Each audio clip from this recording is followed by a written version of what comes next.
Naging matrayumfo ang pigkondusir na oath-taking ceremony kan newly elected as in re-elected barangay as in SK officials sa Segundo Distrito kan Albay Kasudma, Nobyembre 5. Lampas on 1,600 na mga opisyal ang nanumpa sa pagtiripo na gikan pang isla kan Rapu-Rapu, Banwaan kan Daraga, Kamalig, Manito asin syudad kan Legazpi.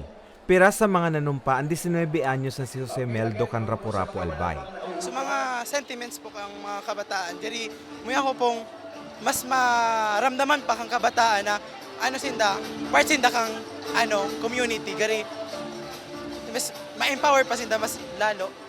Nangenot sa pagpapanumpa si Ako Bicol Party List Representative asin Komito na Appropriations Chair Elizaldico, asin Sinda Kamalig Mayor Carlwin Baldo, Daraga Mayor Kaloy Baldo, Rapu-Rapu Mayor Dick Galicia. Presente man si Pulangi Mayor Adrian Salceda, mantang nagsirbing witness and Provincial Director kan Department of Interior and Local Government o DILG Albay na si Ray Caceres. Sa pagtiripon, piglatag man ni kongresista ko ang mga suportang sa iyang itatao sa kada barangay arog kan rescue vehicles, pagmukna nin community college sa mga upland areas dangan ang pagmukna man nin primary healthcare hospitals sa mga puwerang lugar kung sa libre man ang mga itataong bulong asin iba pang serbisyo. Pigduunan man kong kongresista na mas papakusugon niya ni tataong suporta sa sangguniang kabataan nga ni maging tulay ang mga ini para mairayo ang hobines sa manaraot na gawi arugan pagkakaimbwelto sa droga. Yung sports kasi we have the Ako Bicol Cup. Then in fact, yung in charge natin sa sports ever since na sinasabi ko, mag-check kayo kung ano pang pwedeng support for them para yung sa ating mga kabataan hindi mapunta sa drugs. We develop sports. So anong pwedeng i-support for the sports activity? Ngayon, nasa Catanduanes na tayo for the Ako Bicol Cup.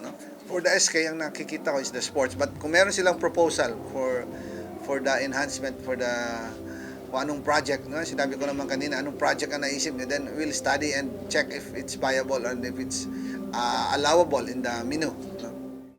May mga pagirumduman ng opisina kan DILG Albay sa mga newly elected as in re-elected barangay as in SK officials antes na dagos na makaasumir pwesto.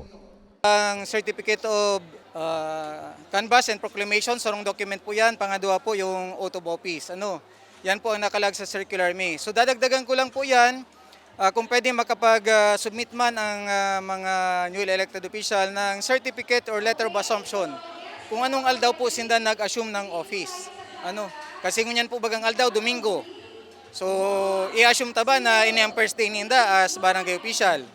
So, habo mi po mag-take duman sa magtaya na basta min nalang ukudo na ini ang first day of assumption ninda. Kasi saga po baga Lunes, ngunyan wala man na mga opisina.